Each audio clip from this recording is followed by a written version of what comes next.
Hi everyone, I'm Laura Ricks and I'm here to wish LivingFelt a happy birthday. I'm so excited to be part of this awesome community, and I'm here to give you all a birthday surprise by sharing a birthday gift with you using all these fabulous LivingFelt products. I'm using some of the gorgeous Nepps that they have. I'm using a Decadence blend for the background, some of their short fibers. We'll be doing wet felting, we'll be doing needle felting, all here to celebrate LivingFelt and their 20th year in business.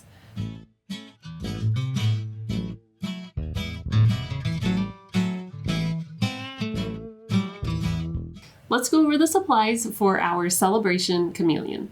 For the fibers, we have an 8x8 piece of white pre-felt as well as a very thin strip of black pre-felt.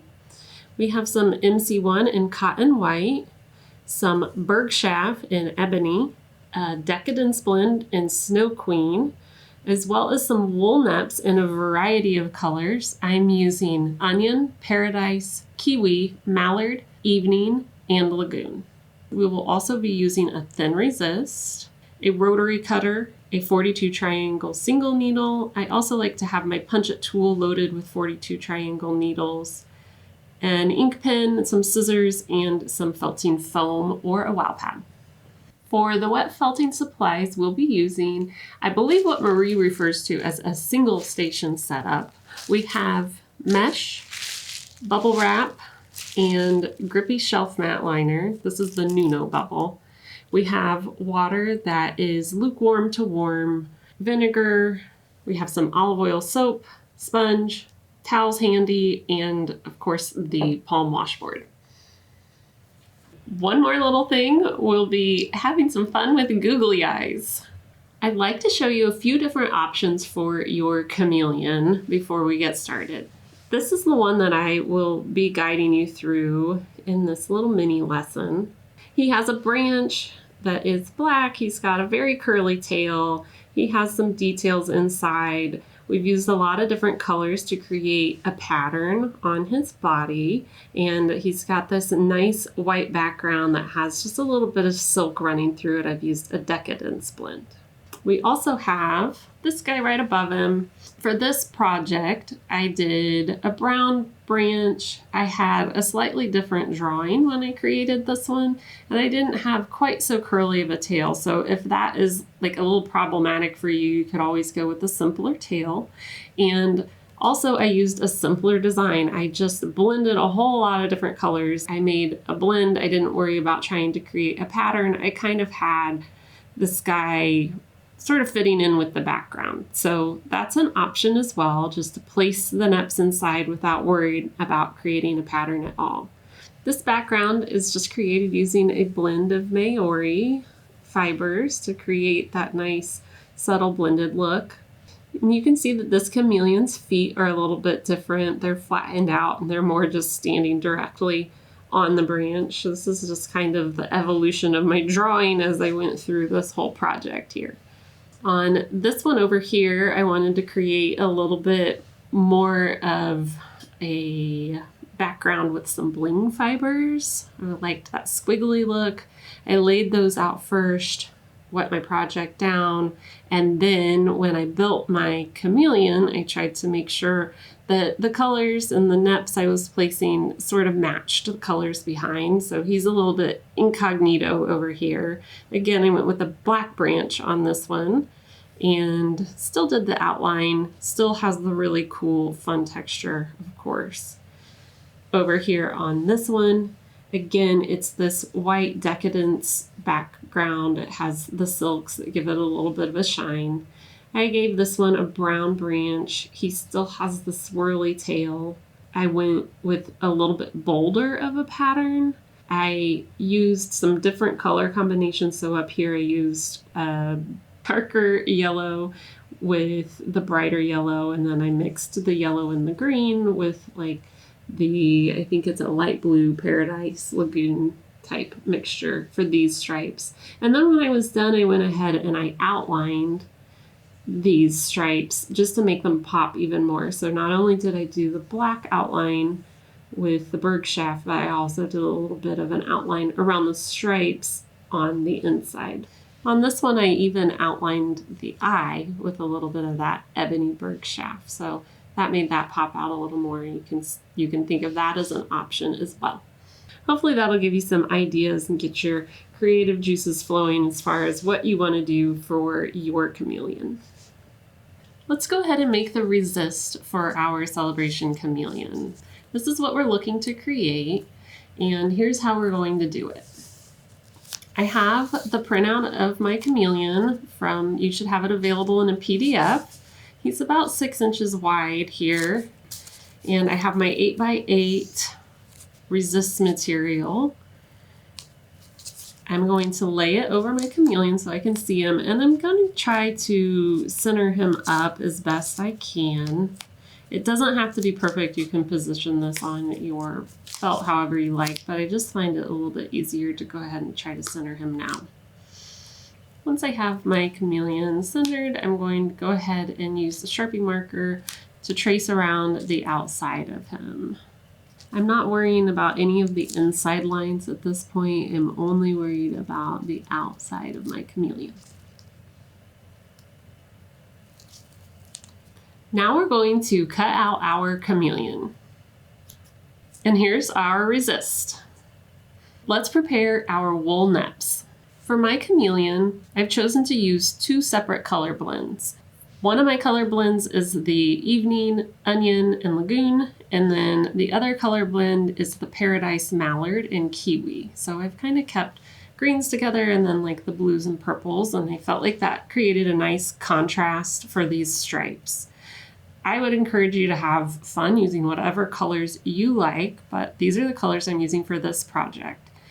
In order to get these to wet felt nicely into the scene, I started by cutting my Nepps down into really small pieces. This is going to help us wet felt them in. They'll wet felt well to each other, and it will create that really detailed, textured, dimensional bumpy look that you might see on an actual chameleon. So this is key to this project, cutting up these Nepps, and I'm going to start with my blend of Onion, Evening, and Lagoon. So to do that, I'm going to take a little portion of each color, and I'm going to do equal amounts, place them on my mat.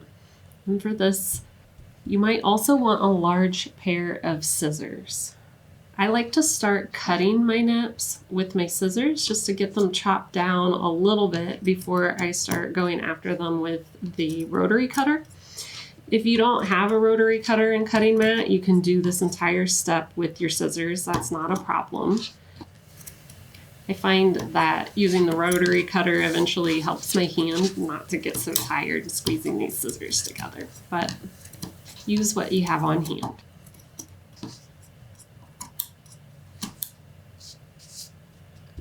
Once you start to get some of those larger pieces cut down, you can switch over to your rotary cutter. I like to flatten everything down so I can see it.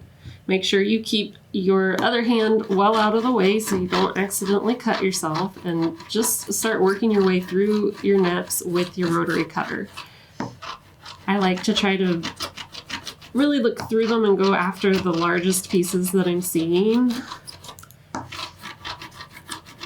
And you need to keep in mind that when we wet felt the project, these Nepps will end up appearing larger than they do right now. Right now, they're round, they're dimensional, but when we wet felt, they're gonna get smushed down and they're gonna spread out a little bit. So you'll want to cut them down to where they look a little smaller than what you want them to look like once they've wet felted. These wool Nepps almost have a little bit of a felted skin around them. So I find that this is a great technique that I use anytime I'm using wool Nepps, even if I don't necessarily want them to be that much smaller. Just giving them a little bit of a cut and opening them up really helps those fibers that are inside the Nepp bind with the fibers that I'm trying to wet felt them into.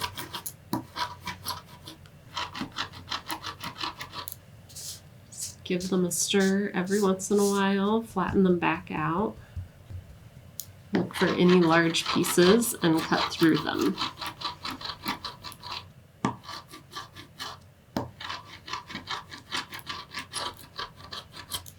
My pieces are looking pretty good. You may still see a couple of medium-sized Nepps in there. If you want to keep cutting until you have all of those gone, that's fine. I will say that the larger the size of the Nepp, the more likely it is to kind of jump out at the next step, the wet felting step of our process. So there is kind of a fine line too, though. If you start to get them too small, they start to really just kind of disintegrate and fall apart. So if things pop off, we can always place them back in. I wouldn't worry about it too much. Get them small to no bigger than like a medium size. And then you'll see that you have a lot of lint when you start to move your Nepps around. I would try to leave as much of that on your mat as possible. These small fibers, when we wet felt, might try to make their way off the chameleon and onto our nice white background. So if you have a lint roller, you could use that to pick up some of the fluff, really spread them out, move them over, and get rid of some of that fluff. And then you have a nice blend made up, and you're ready to carry those through to your project. I'm also going to create a similar blend using my other three colors, my Paradise, Kiwi, and Mallard. The only note that I have for this step is that I might not have gone quite as heavy with the Mallard, but that's totally up to you and what you prefer. The Mallard just seemed to be like a little bit more powerful than the other two colors, so I use just a touch less of it. Get the mix to how you like it, and if you see that you're not liking the way that it looks, just add a little more of one color or another.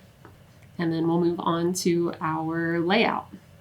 Let's make a background to put our chameleon on. One of my favorite things to do is to needle felt just a little bit before I get started with my wet felting. So that's what we're going to do now, and we're going to be working with our Decadence blend in Snow Queen. When I work with these fibers, I like to divide them down. So I'm going to divide it in half and then divide it in half again so that I have about a quarter of the width of my wool to be working with. If you're new to this, you may even want to divide it down one more time just to be working with the smallest section that you want. It's really up to you. So let's do that. Let's divide it into an eighth, and I'll start with that. We're going to work on laying out a thin layer vertically and then a thin layer the other direction. So I'm going to start at the top of my piece. I'm going to use the edge of my finger against the palm of my hand to pull very thin sections from the piece that I'm holding. I want to make sure that what I'm holding in my hand is not twisted, it's nice and flat, and that I'm not holding so far up that I'm gripping onto the fibers that I'm trying to pull out. I'm overlapping the top of my seam by about 1/2 inch, and I'm going very thin with this. Once you've worked your way all the way across, you're going to start going down a row. You'll see that when you pull your wool, you have sort of a thicker end and a thinner end. It's a little bit thicker up at the top where you're pulling from, and you're going to be laying that thicker section over the thinned out area of the row up above. I can go thin here because the background color, my pre-felt, is exactly the same color almost as the top color that I'm using. So if some of it shows, that's fine. And this is going to be a wall hanging, so I'm really just creating a bed of fibers for my wool Nepps to work down into. Patch in any thin spots. Once we have a layer of fibers down, let's go ahead and needle felt that down just a bit. Just starting at my edges, poking the edges down with a single needle. If all you have is a single needle, you can use that to just tap these fibers down all the way across the top. If you have a punch-it tool, I like to use this to finish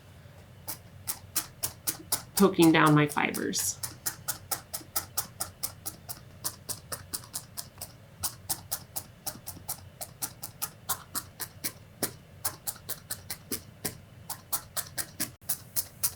The last thing I want to do before moving on to my next layer of fiber is to just fold my ends up. I'm going to do this by just peeling up those fibers, folding them over, and then tacking them down with my single needle.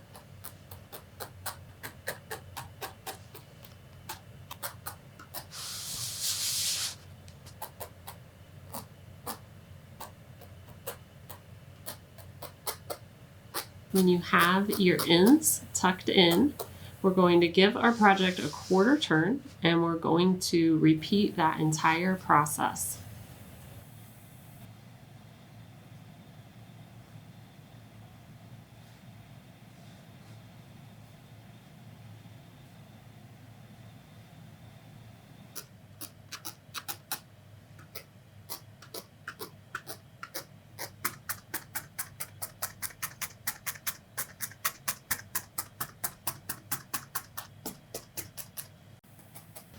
Once we have our background fibers laid out, we're ready to move on to the wet felting phase of our project. Let's gently peel our piece off of the foam. Just tug from one corner. If it starts to stick, try to lift gently from the area where it's sticking rather than to tug your project too far from one side and stretch it. Now we can transfer over to our wet felting station. I have my towel down and my Nuno bubble side up, and I'm just going to place my project right on top of that. Now we're ready to cover with some mesh to wet this out. Try not to get too many wrinkles in your mesh. And then we're just going to take our olive oil soap and place it into the water. And then I'm just going to take my soap and give it a good rub. Try to get some soap into that water and also into my sponge. And then I'm going to give my sponge a squeeze over my project to try to start applying some water. I know some people use a ball broth for this. That's totally fine if that's what you're comfortable with. I've just always used a sponge. Once you've got it wet, you're going to just start to press the water into your piece. Soapy water helps open up the fibers. The soap helps the fibers slide over one another and into each other as we felt, and getting all the air out helps the fibers sit nice and close to one another. If you have air still in between your fibers, then they're not going to be touching enough to really felt together well. So make sure you get it good and wet and all the air is pushed out. Make sure you remove your soap from your water bowl so it doesn't disintegrate in there while you're working. And then we can peel our mesh back and take a look. And you might just want to gently lift your project and check from the back. Make sure that the water has saturated all the way through your fibers. You don't want to see any dry spots on the back of your project. And I'm not seeing any. Now we can go ahead and apply our thin resist over the top of this. So I have my resist here. I'm just going to place it where I feel like my chameleon's going to be nice and centered. I tried to keep him in the center of my resist, so I should be able to just center it onto my layout. And you want to make sure that you have your resist nice and flat and that it is sticking well to that wet surface of your fibers. We're kind of creating a little bit of a tray to place our Nepps into. So it's going to sit within this resist as we do our layout. See, he's sort of popping up right here. I might just take a little bit of soap on my hand, rub that on the back and see if that helps my resist stick down a little better. And it looks like it did help. So get it nice and stuck down, and then we're ready to start applying our Nepps. If you look at my final piece that I have here, I decided to go with a little bit of a pattern on this guy. So I wanted to do maybe like the top part of his head in my purples and blues and the bottom part of it in the greens. And then I created some stripes along his back and even like tried to do a little bit of a swirl in the tail. It's entirely up to you if you want to do this and create this pattern or what kind of pattern you want to create. You could even just kind of go spotty, I would really encourage you to get online and Google chameleons. You will be amazed at what you find online looking at images of these guys. They are mind-blowingly beautiful in so many different colors. So you'll see all kinds of options to do. Some of them have spots, some of them have stripes. It just depends on how they're displaying themselves and what kind of chameleon it is. So really get inspired before you decide what kind of look you want to give your little guy. But this is what I'm going for today. I'm going to start with the purples and the blues, and I'm going to work my way from his nose all the way down. You want to make sure that you get your Nepps right to the edge of your resist, but try not to go under the resist. And you want to pack these guys in pretty good. I'm going to try not to have any holes or open spaces in between my Nepps as I lay this out. While we're felting our projects, we'll be looking for those open spaces, and we can always maybe add more in if we see some white showing through. But the better you pack it in now, the less you'll have to worry about it later.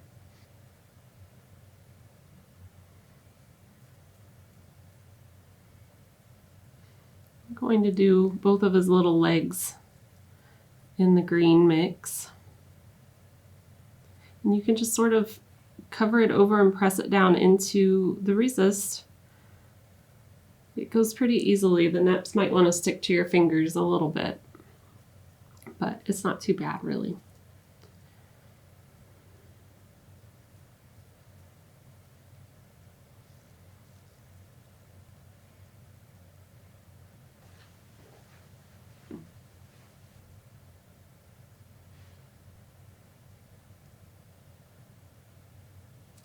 Sometimes I'll stop and do a little stripe, an area where I want a stripe to appear, and you could fill in around that as well. Kind of wanted a spot coming up from his belly that goes towards his back.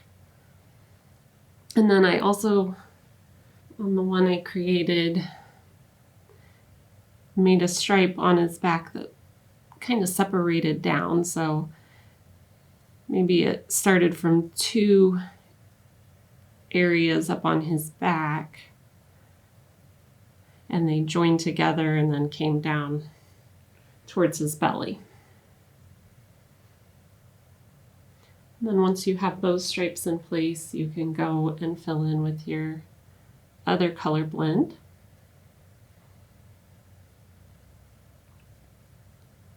I wouldn't worry too much if you get some of one color into the area of the other color. I think that actually makes your chameleon look just a little more natural, to have little pops of different colors within the other stripes. It gives it a little character too, so just do your best.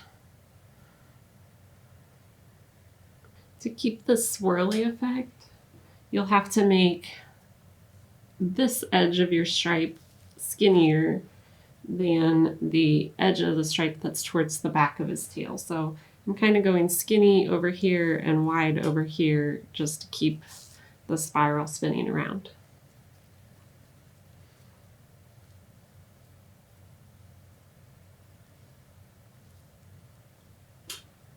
At some point in the tail, it will get a little difficult to try to visualize where these swirls would be. I would just do your best to kind of eyeball it, and then when you get to the very center, I just kind of do a little bit of a mix. We'll really be defining that swirl in the tail with our black bird shaft through needle felting once our project is dry. So if you don't get that perfect pattern with the Nepps, we'll be able to really still get the eye to see that spiral with our needle felting afterwards. Okay, so when you have your guy or gal, whichever you're doing, filled in, just take a look. Really kind of try to peek inside of your resist and see if there are any white spots showing. You want to make sure that your Nepps are really pretty packed in there. I see a little spot maybe right here that I want to fill in. They will spread out just a little bit when we really wet them down and push them out, but I also try to make sure that my edge is really nice and well defined. Sometimes you may want to even just look and see if you have too much color in one spot, if maybe you want to add like a little dark piece in an area where there isn't a dark piece. This is just kind of the time to adjust and make sure everything looks good before we begin with the wet felting. I like that, looks pretty good. I'm going to pick any Nepps that have fallen onto my bubble wrap. Try to get those off and out of the way so they don't felt into our project somewhere where we don't want them to. And any that seem to be just kind of laying on top of the resist, I'm going to wipe away as well.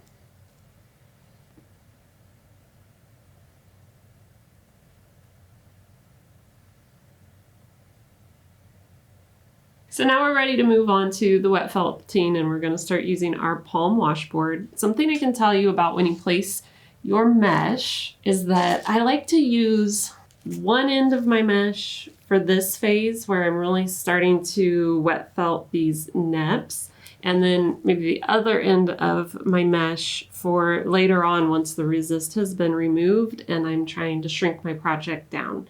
And the reason for that is that we still have a little bit of fuzz and flyaway fibers that are within our Nepps that really might want to work their way up through our mesh as we're working on this part. And later on, we don't want all those fibers to get into our white background once we've removed our resist. So maybe you want to work with two separate pieces of mesh, maybe use two different ends of your mesh, or just make sure that you stop before moving on after this step and really rinse your mesh out very well before you move on to the part without your resist. I'm going to go ahead and get my sponge wet again and apply some soap. Got my mesh over the top. And I'm just going to apply water to my Nepps.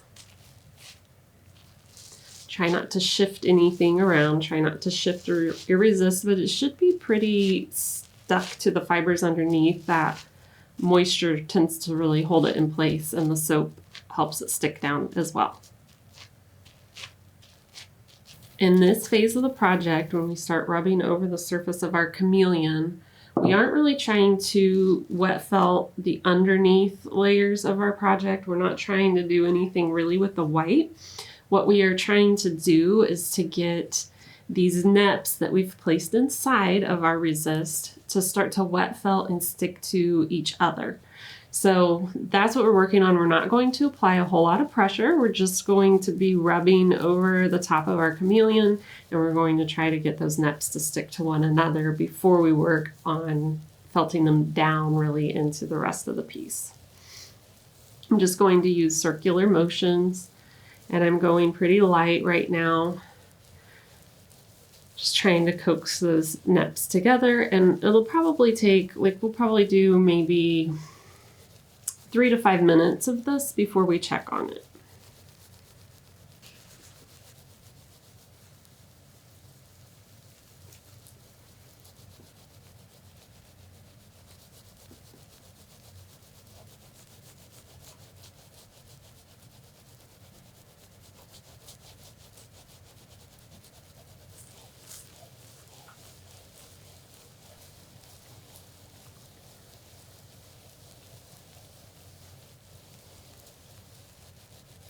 Okay, so we've been felting for a few minutes. We've been rubbing our chameleon. I'm going to very gently pull back my mesh and take a look at my Nepps. Looks like I might have had one stick to my mesh, but that doesn't seem to be too big of an issue. Now I'm really going to take another look and see if I see any white spots inside my chameleon. Everything is looking good. I still see a lot of kind of holes and indents in between my Nepps. It still looks pretty like a rough surface, and I feel like those will start to fade away more as the Nepps wet felt to each other. So I think I want to keep going for another few minutes before I think about whether or not I'm ready to remove my resist. So I'm going to place my mesh back over the top of the chameleon. I might add just a little bit more soap to my sponge and my chameleon, and then I'm going to rub for another 3 to 5 minutes.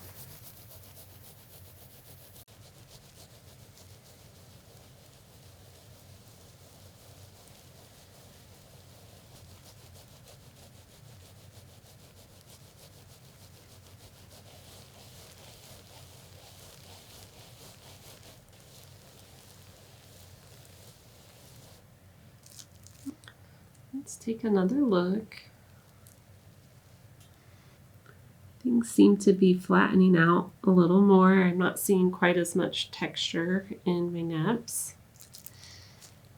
I feel like it's almost there, and I'm actually tempted to go ahead and remove the resist, but I find with this project I like to err on the side of caution, so I'm going to do just a few more minutes past when I think it's ready, just to make good and sure that those Nepps aren't going to move around on me once I remove my resist. So another 3 minutes should do it, and then we'll be ready to remove this resist and start wet felting the rest of our project.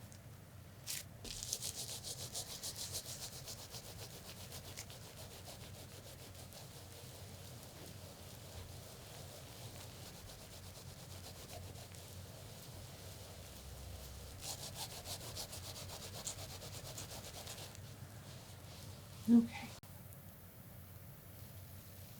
Go back one more time. I'm seeing that it looks like the Nepps have really started to form to one another. They're not moving around much underneath my finger. They're not perfectly felted into place, but I feel like they're firm enough now that we can think about removing this resist. So when I do this, I find that the most delicate areas are these little feet here. So I'm going to start to peel up from a corner, and you may get a little movement. Like as you get to these delicate areas, like starting, you might hit the tail first. I just push down on it a little to keep it from peeling up. And then as you reach the feet, just sort of push down. Try to keep those Nepps in place as you pull up. You might lose one or two, but that's gonna be fine. So just try to be gentle with your border. And it looks like everything stayed in place really well. You see a really defined edge. And as we start to work on our project from here, that is going to become less defined, and that's to be expected. We need to get these Nepps felted down into the surrounding fibers, so they're not going to keep this nice crisp line. They're going to stretch out, flatten out into the surrounding wool. So just don't worry about that when you start to see it happening.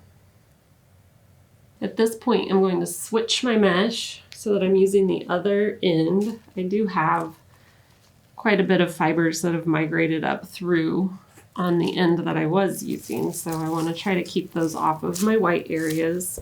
Cover back with my mesh, and I'm going to re-wet and make sure that I have plenty of soap added to my project.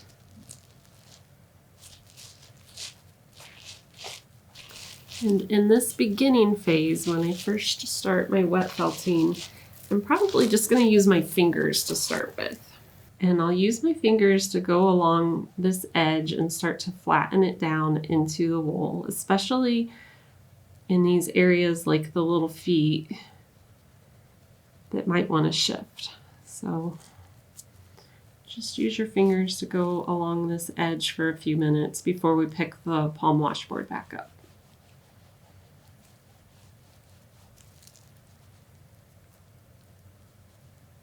I didn't get much movement through that. My Nepps seem to stay in place really well. The last thing I want to do before I start rubbing on this is give it a measure and see what our starting point is before we begin wet felting. I'm at about 8.5 by 8.25. I probably just overhung my fibers a little more on one side than the other, but it expanded a little bit when we wet it down. So we're going to use that as our guide for the starting point. We're going to decide when our project is done more by feel than we are by measurement, but in the projects that I've done in the past, they've ended up at about 7.25, 7.5, right? 7.25. So that's kind of a target to shoot for, but mostly you just want to try to keep your project proportional and make sure that it is firmly felted before you finish. If you see any fibers start to work their way up, just try to get those out of the way and continue felting. We're going to rub gently for probably 3 minutes or so before we begin to apply more pressure. And now that you're rubbing all your fibers with your palm washboard, you want to try to pay attention to what direction you're moving your palm washboard. So your fibers are always going to be shrinking in the direction that you're rubbing. So since I was a little wider, I might want to think about rubbing from side to side more to shrink in this way. Or if you are really proportional, you just want to make sure that you keep it even. Rub up and down and then rub back and forth. Or if you do circles this way, you might want to do circles that way. Just try to keep the pressure even. If you go diagonally the other way. So just keep that in mind as we work through this phase.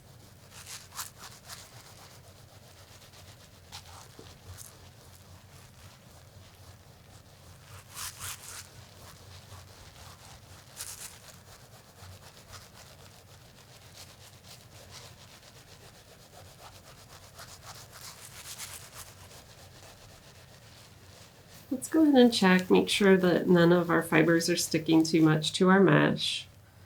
These silks will very readily start to try to work up through your mesh, so good to check. And I still see a little bit of these bluish fibers that have continued to work their way up. So what I'm going to do to try to control that is just make sure I peel it up to the corner, and then I'm going to lay it down, trying to keep it right where it was. So that fuzz is kind of staying right on top of my chameleon rather than spreading out over my white. You can always take your mesh and rinse it out if you're seeing that too. Just try to get rid of it before you put your mesh back over the top of your project. And then we're going to keep rubbing for another few minutes. If you want to give it a measure right now, you can. It probably hasn't really started to shrink yet. We're right where we were, so that's to be expected. We haven't really rubbed for very long. You can start to apply a little bit more pressure at this point. Our Nepps here aren't moving, so I'm feeling like I can be a little more aggressive with my rubbing. I'm not pushing super hard, but I am starting to apply some pressure, and I'm going to go for another 3 minutes or so.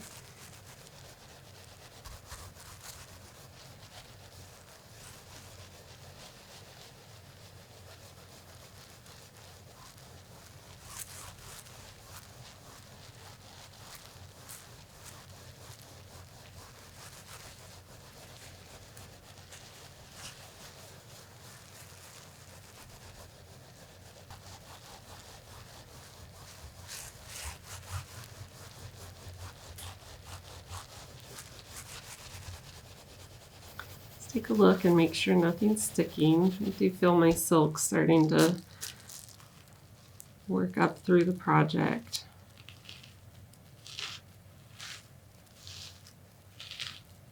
And I might move to the middle of my mesh at this point.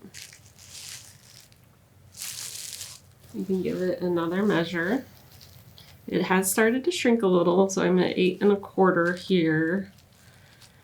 And I'm actually a little under 8 here. So I'm going to continue to rub, and I'm going to focus my movements for a little bit, side to side, try to get it shrink down this way some.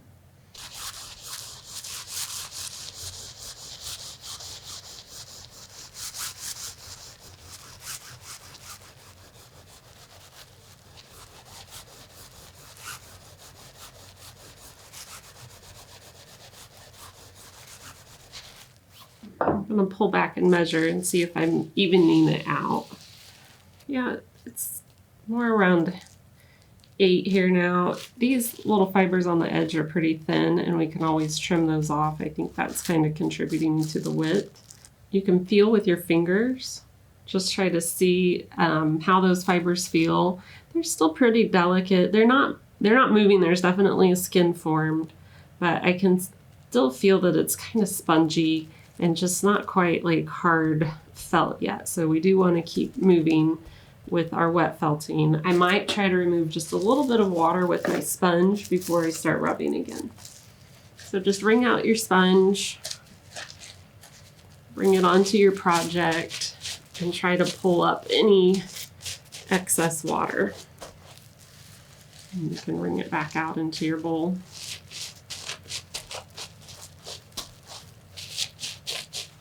Things are still looking nice and soapy. I've got some suds on top of my project, and that's good. And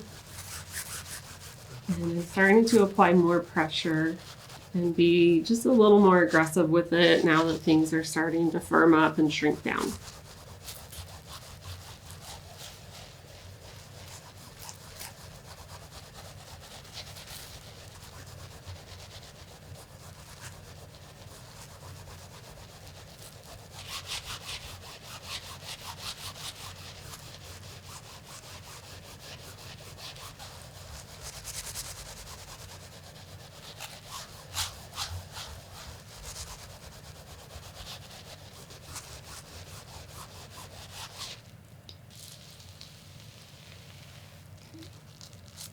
Things are definitely starting to feel more firm to the touch.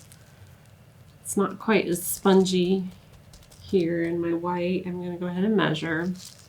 I'm already at 7.5 by a little under 8, like 7.5 by 7 3/4.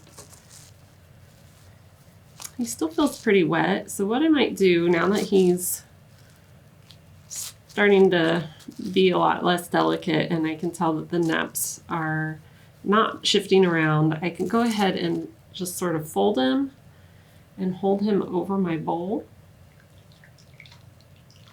and just let any extra water sort of run out. I'm not wringing him out at this point, just removing some of that excess water. And then I'm going to give them a 1/4 of a turn just because it feels easier for me to rub up and down. So I want to focus in that direction a little bit for just another couple minutes.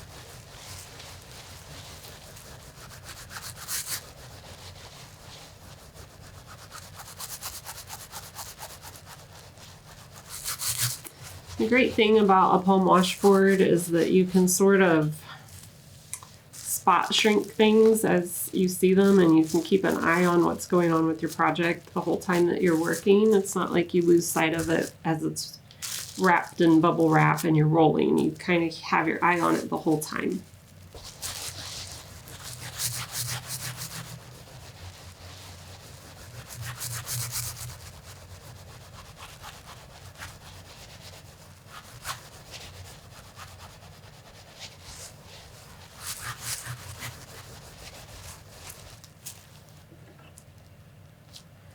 Okay, still 7 3/4 by about 7 1/4. I think what I might do is go ahead and give them a little bit of a roll.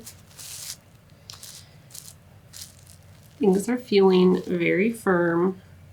My Nepps are not moving. So at this point, I'm going to roll my project on itself this way, just a little to try to coax it in and see if we can get it evened up a little more. So I still have, it's not like rolled tightly on itself. I could probably put like a 1/4 in there. It's still got a little hole. I'm not adding a lot of pressure. I'm just rolling it on itself. And I'm going to go about 20 times.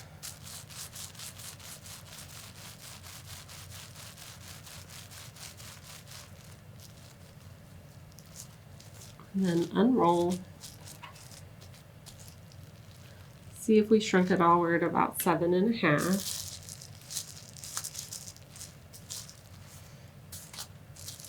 And go over to the other side and roll from here as well. Same technique.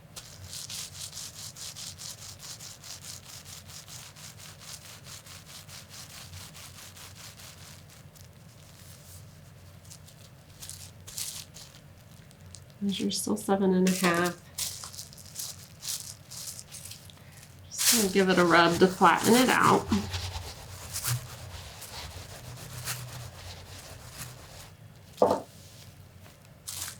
And then I'm going to flip him over and rub from the back just a little bit as well.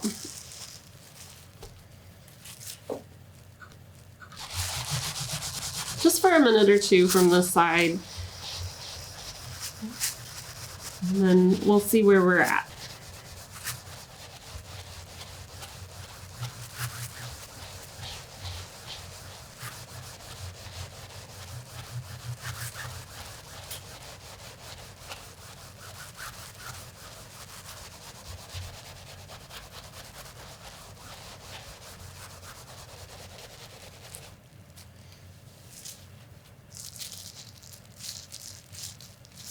Let's bring him out one more time. I'm gonna get even more water out.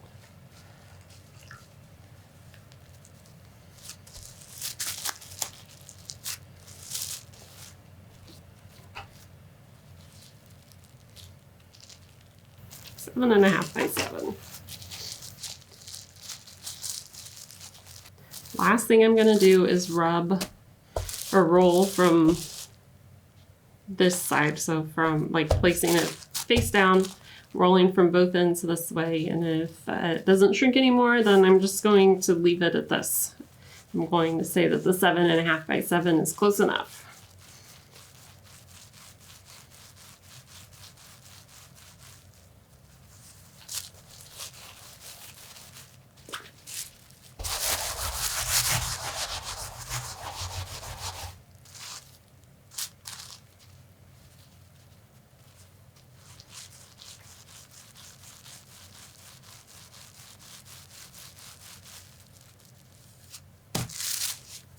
Okay.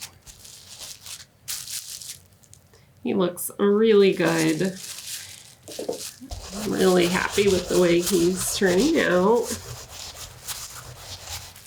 Flatten him out. We can do one more measurement. We can fix some of it in the blocking too. We can always pull a little bit while he's still wet from one end or the other. If you get uneven shrinkage like this, it can be a couple different things. I might not have laid out my fibers perfectly evenly, as I might have done one thicker than the other, or I might have just rubbed unevenly, or I could have overhung my fibers a little more widthwise than I did lengthwise. If you were really worried about it, you could always trim your edge down a little bit with your scissors at this point. So if you wanted to trim your edge, let me just show you. I try to trim avoiding my pre-felt layer, so I'm really just trimming those fibers that were overhanging the edges. So you can gently trim that off, and then if you do that, if you trim your edge, you probably just want to cover over with your mesh again and just seal down that edge with some rubbing before you're completely done. So just giving that edge a little rub will seal it down, and it won't be like an open cut.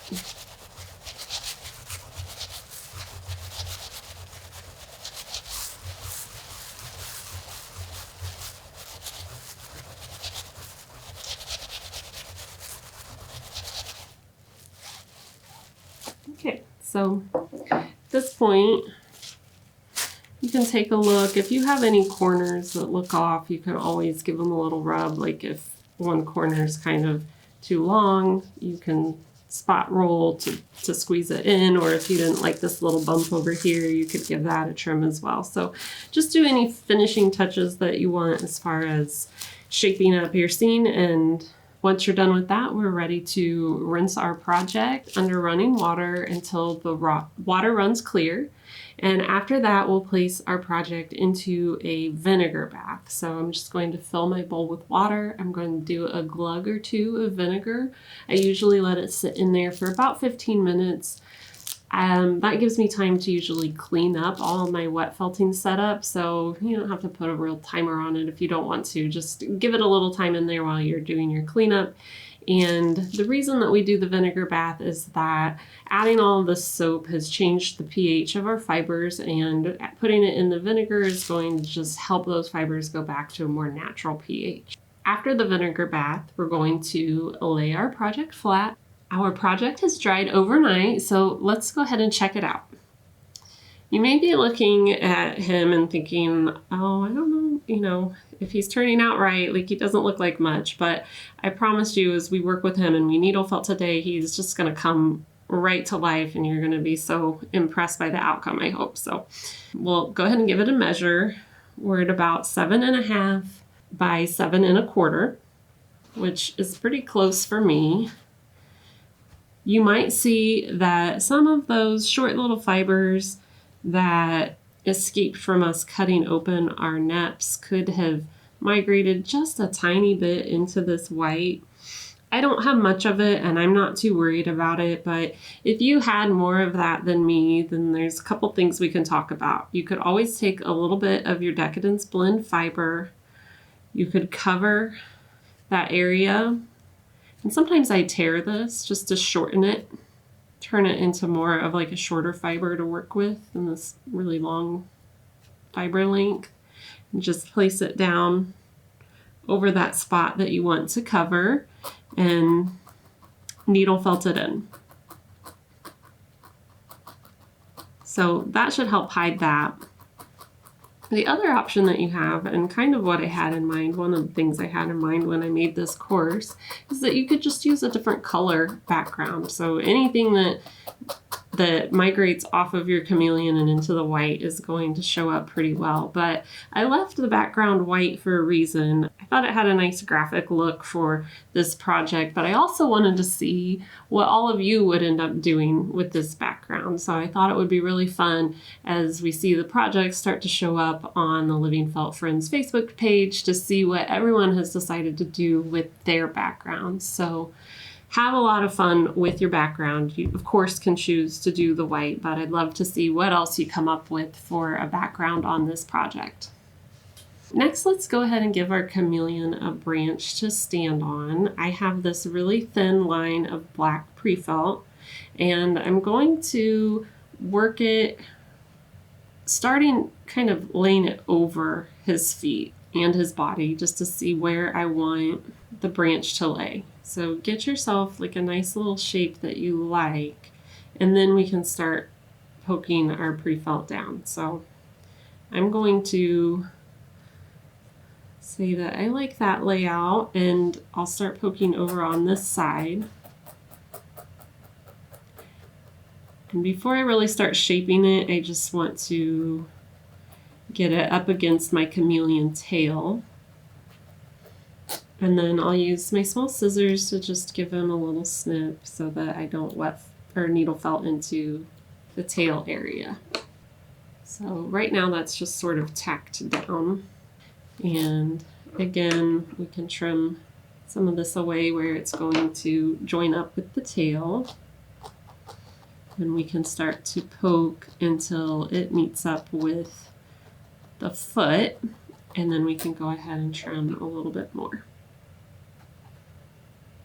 If you want to just move your branch to the other side of the foot, you can go ahead and start to poke that down. Give it a snip. And then we'll go ahead and complete our line. If you didn't have black pre-felt on hand, you could also use ebony bergschaf, you could use a dark color MC1, you could use browns, whatever you want to do. I just felt like this pre-felt was a nice quick way to accomplish our look. So once you have the shape of the branch laid in, you'll just want to use your needle to go ahead and really secure the edges down. I like to poke along a line to get a nice crisp edge. I'll do the top line, and then I'll do the bottom line.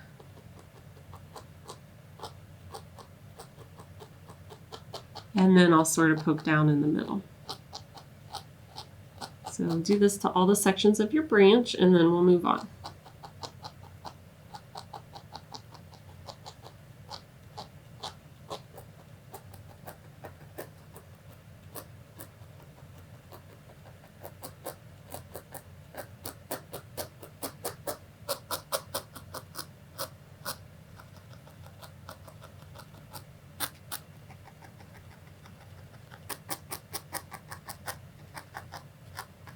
Once you have your branch in place, we're ready to move on to our next step. What I want to do next is take my black bergschaf and use it to create an outline all the way around my chameleon. And then we'll start to do some of the inner details like the swirl of the tail and smile and maybe the creases in the legs. But let's start with the outline. To do that, I'm going to take a small portion of my ebony bergschaf bat, And I'm going to pull it out into a little bit of a thin line. I like to start with it pulled out to kind of an even width before I start. And then I just give the end a little bit of a twist. And then I'm going to place it down where I want to start my line, and anywhere you want to start is fine. And just start to poke it in place. If it helps you to continue to twist your fibers a little as you move, you can do that. And as I'm poking it in, it's almost like I'm poking it kind of underneath my chameleon too. I'm poking towards and underneath those neps to really get it to hug that line.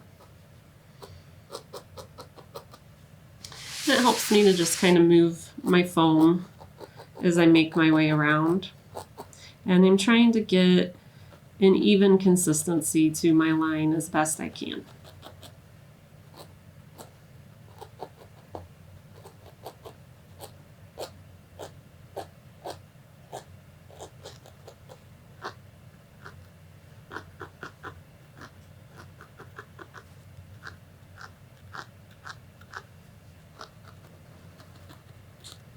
When you work yourself into a corner like this, you just want to poke it really down into that point and then just pull your fibers in that other direction that you're heading next and continue on.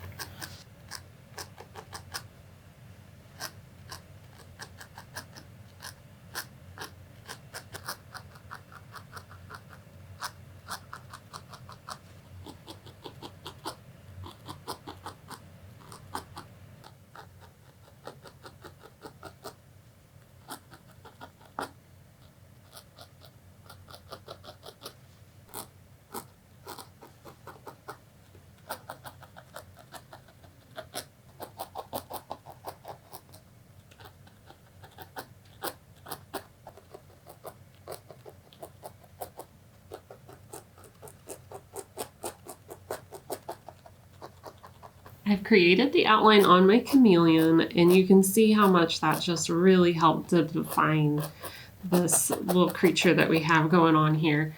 The next thing we want to do is start to work on some of these inner details that we have on our picture. So I'm probably going to go ahead and give my chameleon just this shape of the knee, maybe this little area of the arm, the smile, and this little swirl in the tail. So that's what we'll work on next. I'm going to start with the knee. Just kind of take a look and try to decide where you think this knee would be. I think I'm going to use a little bit of this line of the stripe to help define. And then maybe just give the leg a little curve right there.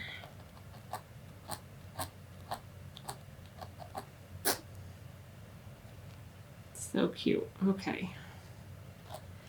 Then let's go ahead and give like a little, a little armpit, I guess. Lay that in there.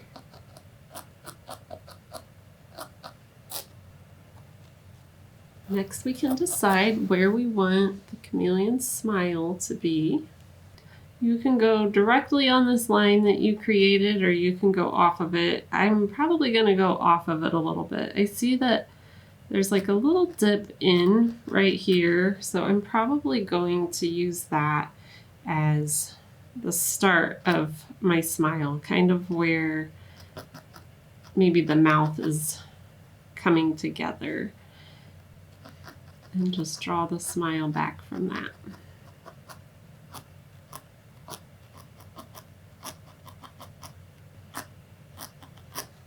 Trim away any excess fibers and then just work to straighten out your line a little bit. Clean it up, I guess. Work to clean up your line a little bit.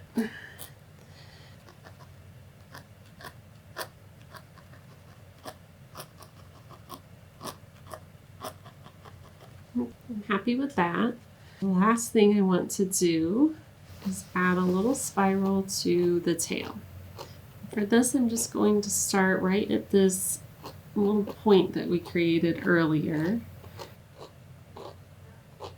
And start to curve up, getting closer and closer to this line that we created, this outline, until we have a nice little swirl.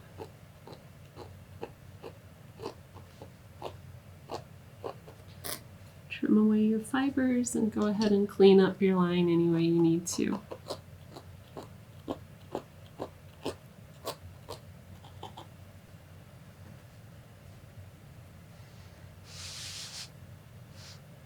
Now we're ready to place the eye, and I have a quick tip for you when it comes to figuring out your eye placement, which can be so important to these little animals. So what I like to do is I like to use googly eyes. So I take a couple different sizes and I place it on my project and try to decide what size and placement I like best before I go ahead and needle felt the eye into place. So I might play around with that one. You could play around with the larger one. Sometimes these chameleons actually have eyeballs that are way up here. I think I'm going to go with probably a medium-sized eye right about there. So if I want it to be just slightly larger than this googly eye, I can even leave that in place for just a moment. Pull my cotton white MC1 and start to work it into that shape, and then just push my googly eye out of the way.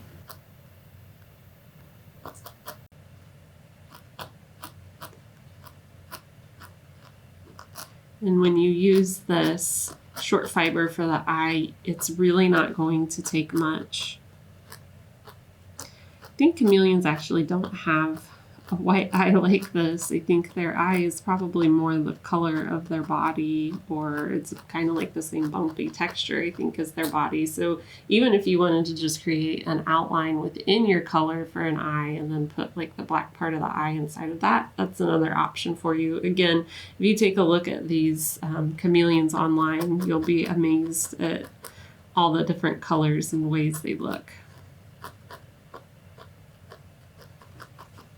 I'm really happy with that eye placement, and just finesse your shape until you're happy with how it looks. And the last step of our eye is to just use a little bit of this Bergschaft bat in ebony. Won't take much at all. I'm using just like a teeny little pinch there.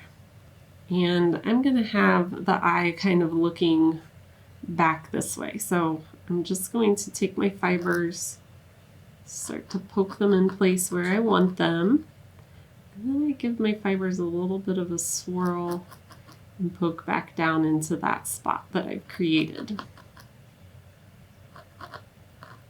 And that gives me a nice circular dot for the eye. Oh my gosh, so cute. Okay. If you want, you could use the same technique that we used for the outline to go ahead and put initials in the bottom corner of your project, but I hope you've had a lot of fun with this chameleon.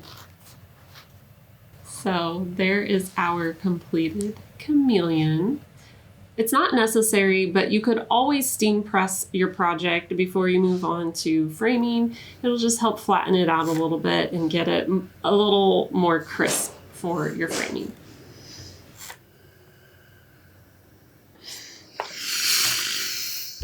He is looking so fabulous. Look at all the bumpy texture that we have in the skin and the bright colors with the bold outline. It's a very graphic scene that we've created with the Celebration Chameleon. Let me just show you one simple way to frame up the chameleon. I have a shadow box that I purchased here, and I've gone ahead and I've removed the glass. You can, of course, keep the glass in place, but for filming purposes and just ease of access here, I have it removed. What I've done is I've taken a couple sheets of foam core and I have taped them together. This top piece of foam core is just cut slightly smaller than my project.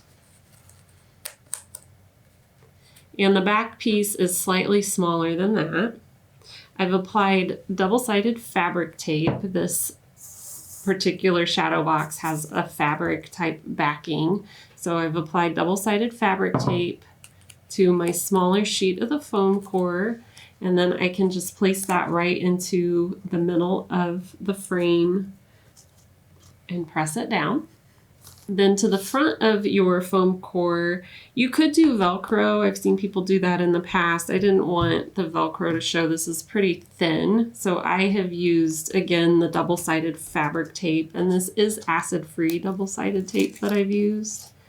We can peel off the backing and then just center up our chameleon and press into place. And then you have an adorable little way to display your Celebration Chameleon. Here is our Celebration Chameleon all framed up. He's looking absolutely fabulous. I've had so much fun bringing you this Celebration Chameleon. I'm so lucky and grateful to be part of the LivingFelt community. I love their products. I'm so happy to be joining into this birthday celebration. I wish them a very happy 20th birthday. I loved using their products, and I loved giving you all a new way to use their products. Their wool Nepps are great, and I'm glad you have a new way to use them. These colors are beautiful. I can't wait to see all the different project ideas that you come up with yourselves. I hope to see lots of different backgrounds, lots of different colors. Feel free to draw your own chameleon. And of course, we want to see what you made. I'm super excited to see what you made, so please make sure you share it to the LivingFelt Friends Facebook community, which I'm so happy to be part of. And of course, if you would like to learn more from me, I have several tutorials available over at feltingtutorials.com. I would love for you to check them out. Happy felting, everyone.